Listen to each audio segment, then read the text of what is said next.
Hi everybody, welcome to this week's edition of The Verdict. The King George took centre stage last week with the success of Goliath in a very strongly run race. Soumillon seen to his absolute best from off the pace on that French-trained gelding.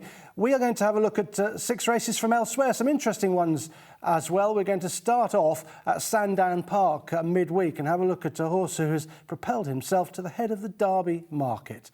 Let's have a look at the times achieved at Sandown on the 25th of July. A little guff on the sprint course. Ruling Court's a horse we will have a look at in a moment. Quite a slow time though, but an impressive performance. Celestial Orbit won the big race on the card. Spaceport, Enrico Caruso and Laura Bay, the other winners there. Times really suggesting that just on the easy side of good. We'll have a look at the Race IQ Time Index and had a look at all the Race IQ pars, and it did suggest that the ground was more good to soft than good. There was a little bit of ease in it. The average on the day, 4.86, the average score, and 4.9 was achieved in the second contest, and that was the one we're going to have a look at. Ruling Court, who's propelled himself to the head of the Derby market. He's pretty prominent in the Guineas market as well. He came out of stall number 5, and he beat Pantal Warrior from 12, and Stanhope Gardens came out of stall number 10. He was slowly into stride. Keep an eye on stall 5. He's missed it basically, and he's 11th fastest to 20 miles an hour. It took him 3.49 seconds to get up to that speed. He's on debut, he's a newcomer, he's just a little bit green, a little bit tardy away in the early part of this contest.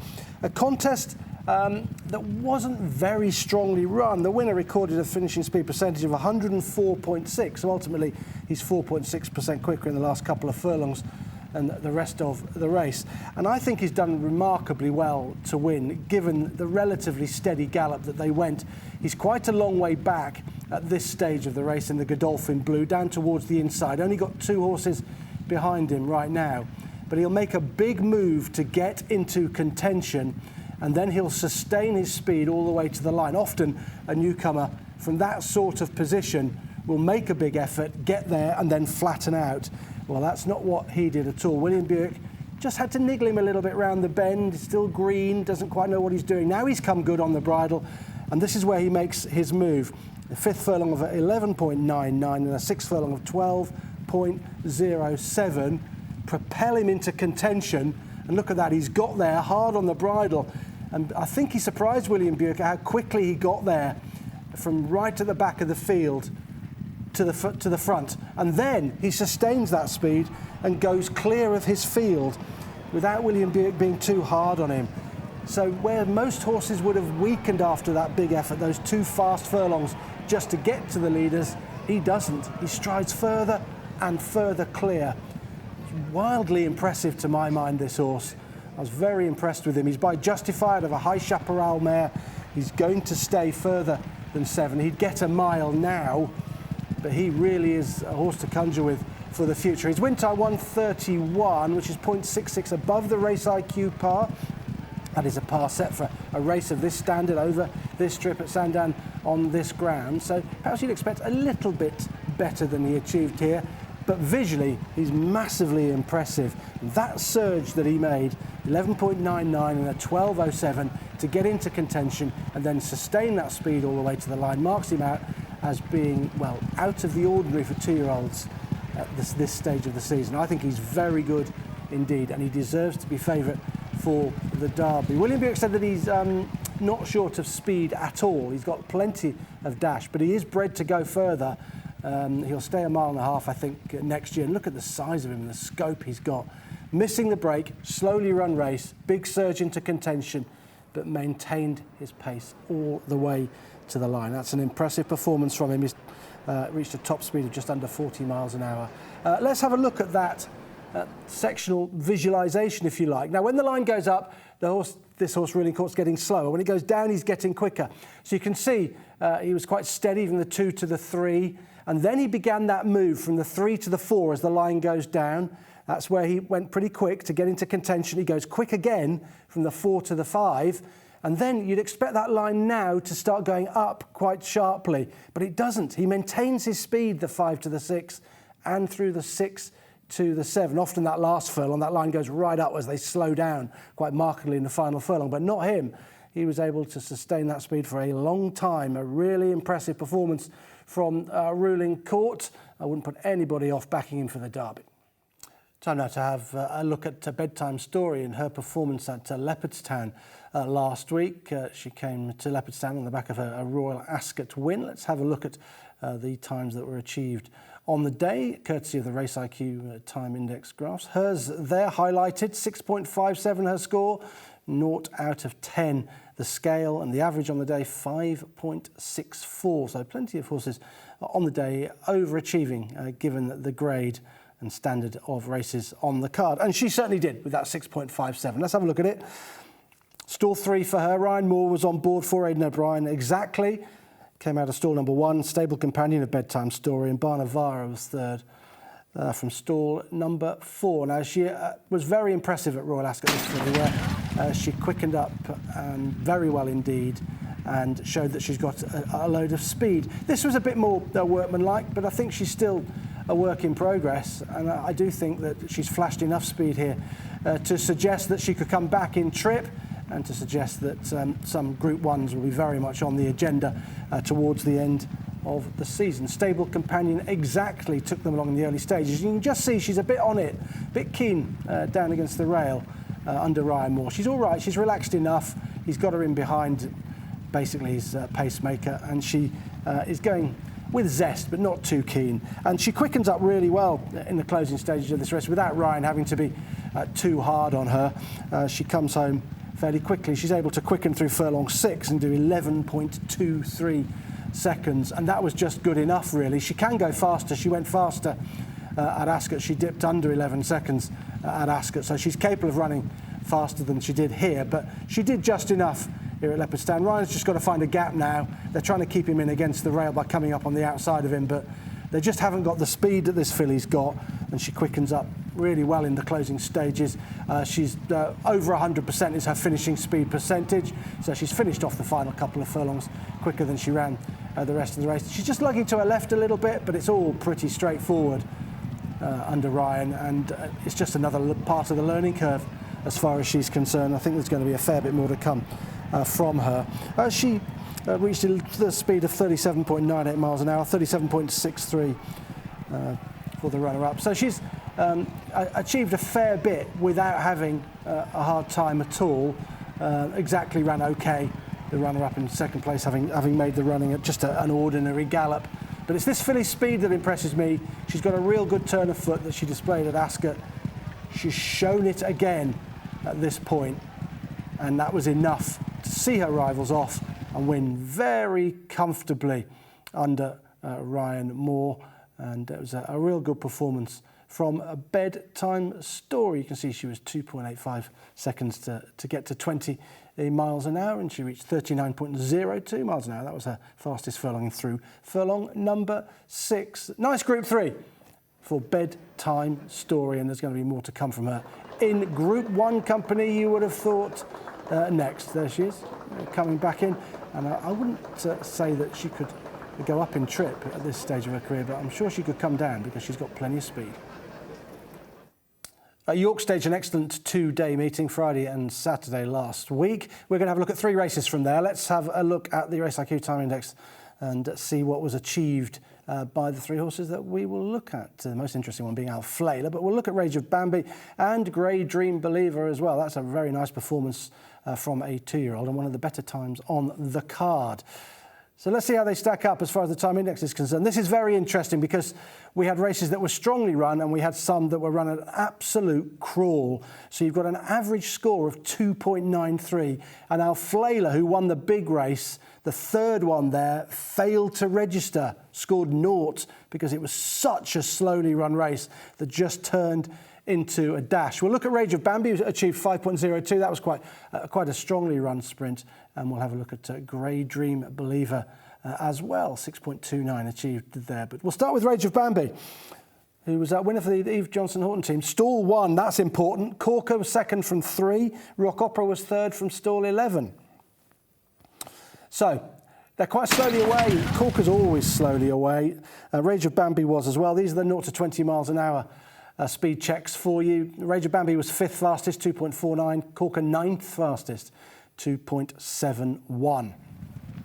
It didn't affect their chance though, because this was quite a strongly run sprint, and Rage of Bambi over on the far side was in the right place, invariably at York, over 5 and 6 furlongs. Middle to far side is the place to be, and being towards the stand side is definitely not where you want to be. And you can see Rage of Bambi right across over on the far side with Corker. There's one horse who wants to be marked up, and it's the horse that's almost nearest the stand side in those dark blue purpley colours, number 9.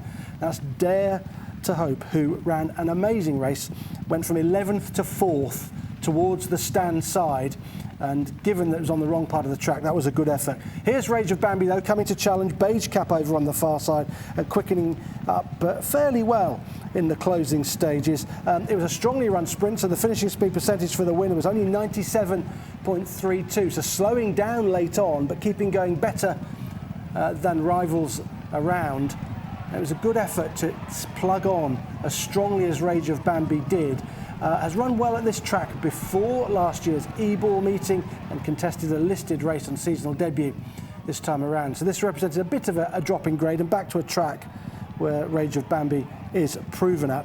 Just to prove my point about how strongly run this race was, the fastest furlong in the race was the second furlong. All horses were quick through the second furlong. 10.77 for Rage of Bambi, 42.11 miles an hour. So they all did their running in the early part of the contest, and then they got tired, and that's why all the finishing speed percentages in this race are under 100. They're really weakening. But look far left, that's the big eye catcher. Dare to Hope, wrong part of the track, running from 11th to 4th, whilst inconvenienced by where he raced. So I think he's a very interesting horse going forward. He might be a horse to look out for, perhaps at the Ayr meeting, the Gold Cup meeting there. But Rage of Bambi in good form for the Eve Johnson-Horton team. She's been having a few winners of late. She had a little bit of a lull mid-season, but the winners are coming again for the yard. And Rage of Bambi has seen them all off in a strongly run race. Here are her sectionals. You can see just how strong it was. The numbers in brackets are where she was in the race. So she was 6th to start with. And look at that quick second furlong, 10.77, where she's 6th. She's back into 8th place, that 10.79. Moves back into 6th, the 10.99. So those are really strong fractions in the early part of this sprint. And then she's tires, but she's still good enough to win. 11.53 into second place, 12.71. Slow final furlong for a sprinter. But all the running was done in the early part of the race. Nice winner for Charlie Bishop there. He's coming back on Rage of Bambi. OK, we're going to have a look at a most remarkable contest now. The feature event on York's card on Saturday, the Sky Bet York Stakes, and it was won by Alflaila. And this race was remarkable for given how it was run. It's a very interesting contest, and it achieved a finishing speed percentage, the highest of which I have never seen. It was over 120%. So let's have a look and see what happened in this particular contest. There's Alflaila, who won this race last year, so was backing up for Owen Burrows. King's Gambit from 1, Passenger from stall number 3. So they jump out. There was no confirmed front runner. You could almost have anticipated this. Nobody wanted to get on with it. It was an absolute crawl. Alflaila taken back by Jim Crowley into last. He's a horse with plenty of speed. He's got a fine turn of foot. He displayed that last year. King's Gambit, unlucky in the Hampton Court Stakes at Royal Ascot, takes them along. And this dawdle in the early part of the race led it to it being a burn-up late on. And the winner recorded a finishing speed percentage, here it is, look at this number, 122.59.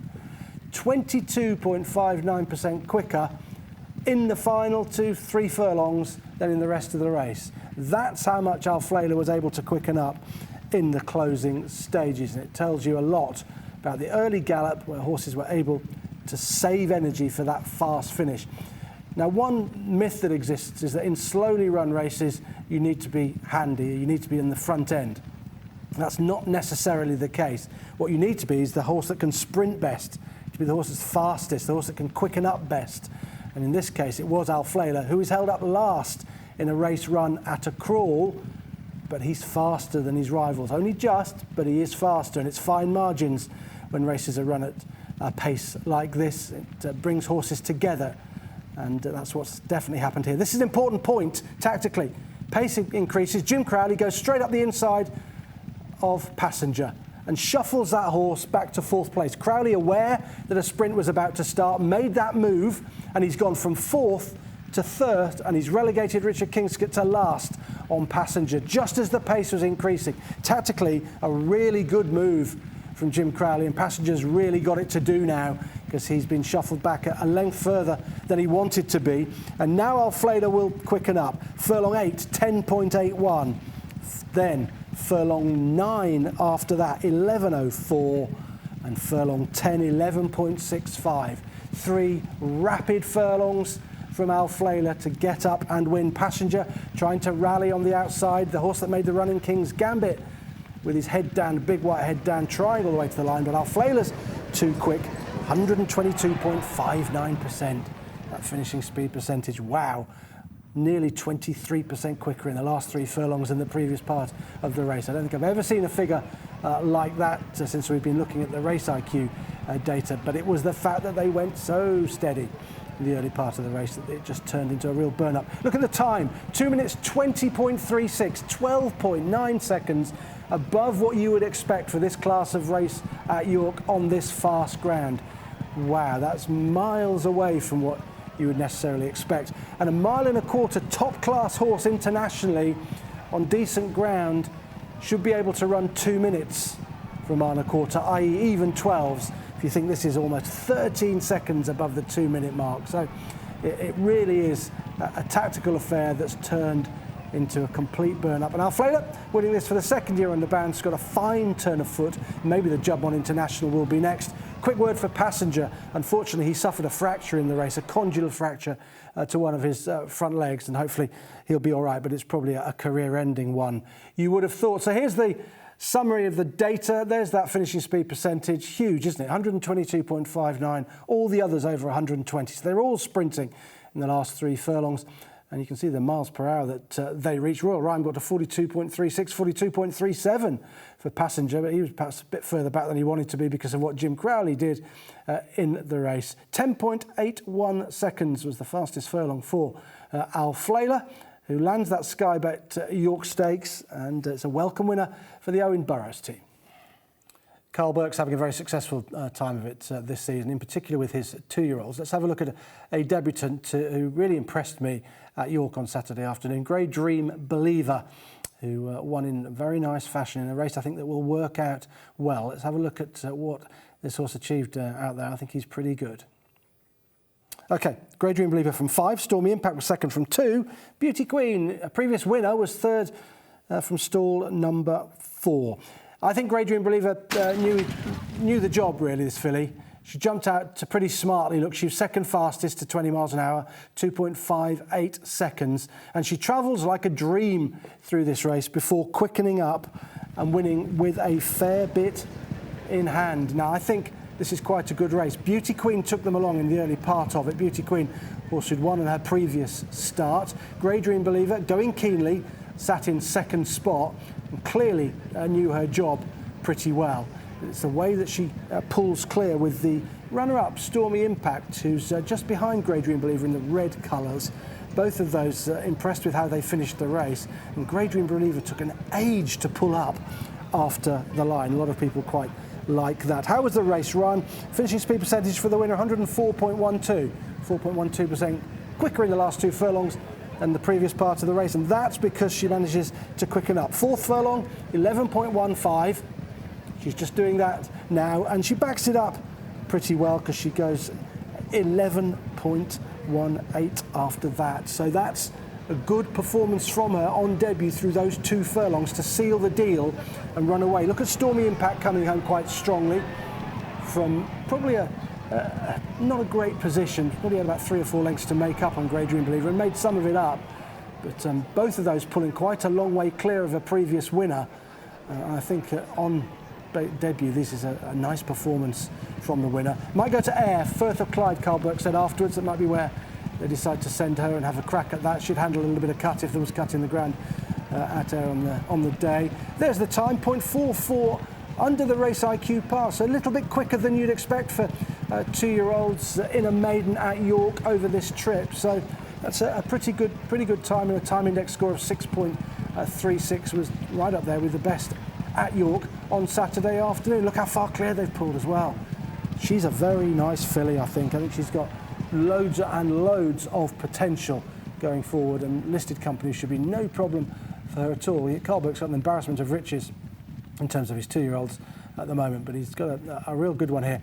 Granted, she did know her job, but those 2 furlongs where she quickened up very smartly and won this race from a previous winner and some other quite nice and well-bred horses suggest that she is more than useful. Right, here's the data that she achieved. Just to sum up what she did, we talked about the break speed, talked about how quick she was to 20 miles an hour. Second fastest, the fastest actually was Glorious Kitty. It was very weak in the market and weakened quite badly in the last couple of furlongs. A finishing speed percentage, 104.12. Fastest furlong being the 5th furlong at 11.12. So a really good performance from Grey Dream Believer, and I think she's a filly to follow. I think she does go for that Firth of Clyde at Ayr. Should be really hard to beat. One performance to have a look at from Gowran Park on Saturday. It's a brand new race for the track, a listed contest. Let's have a look at the Race IQ Time Index scores for the day. They weren't too bad at all. The average 6.66, and there's some good performances towards the end of the card. Those last 3 races above what would be expected, and the highlighted bar is the one that we want to have a look at. The 1.5 mile listed race, 6.38. Being the time index score there. So ground wasn't too bad at all. Let's have a look at this race. The Euphrates was the winner for the Aidan O'Brien team, coming from 8. Runner-up from 9, the third coming from stall number 7. So, how was this race run and what did the Euphrates achieve? Well, he was down in grade here. He ran in the Irish Derby, and he's been quite highly tried throughout his career. But down in grade, did the job for him here, albeit he looked perhaps a little bit awkward in the closing stages. Now, the early part of this race is not as slow as the York race, but it's quite steady as the Euphrates gets to the front under Billy Lee and dictates steady fractions. Second furlong, 12.88. Third, 13.06. Fourth, 13.42. He's really slowed it down.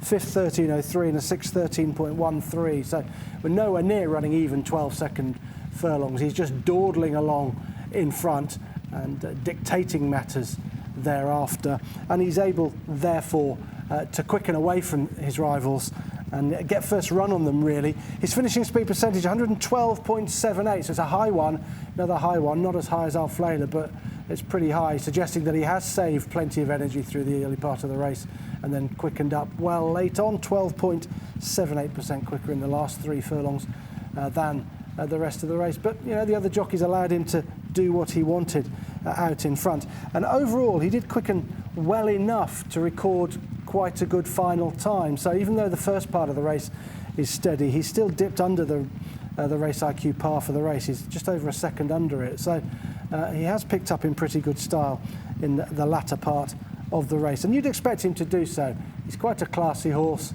who is very good at this level. This is his level, listed level, is where he wants to race. He's just beginning to wind it up now from the front. He doesn't have it all his own way in the closing stages. He has to knuckle down and fight, and he does put his head up in the air a little bit. But if you look at the numbers, that doesn't really stop how well he goes forward. His 10th furlong was a good one. It was 10.99 seconds, and that was just good enough for him to just establish a bit of an advantage over his rivals, and they couldn't reel him in. You see he's quickening from the front there. He's going to fire that 10.99 seconds, and although he's just hanging a little bit, his head's going up a bit too. They're all struggling to get to him. If you've got a horse who's been rated on the front, how he's been rated, saving energy and quickening, then it's quite hard to pick him up, and that's exactly what happened here. Nothing had the speed, the Alflaila style speed, to come and get him. And in the end, although he looks awkward, he boxes on well enough. Kinesiology running on into second place, just nab second between horses, and Belletza back in third.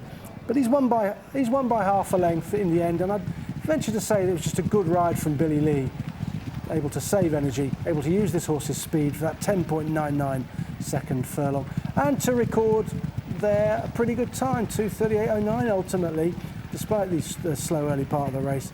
gone hard enough from 3 out to record a decent time, 6.38. His time index scores. Here's the data that he achieved. There's the quick furlong, the 10 furlong. They're all quickening there. One other horse got under 11 seconds, cancelled, got under and did 10.83. It didn't propel that horse into contention. There's the finishing speed percentages, all over 110. So it was steadily run, and the Euphrates was really well handled by Billy Lee, who's been doing well for Aidan O'Brien. When he gets a ride for Aidan, he doesn't let him down, and it's another winner for the pair of them at Goring on Saturday. Hope you enjoyed looking back at those 6 races from last week. The undoubted star of the week was the first race we looked at, Ruling Court. A really nice son of Justify's favourite for the Derby now, for Charlie Appleby and William Buick. He was wildly impressive. I hope you enjoyed looking back at what he achieved. Do have a look at my verdict extra column on the website. That'll be there on Wednesday, but for now, it's goodbye.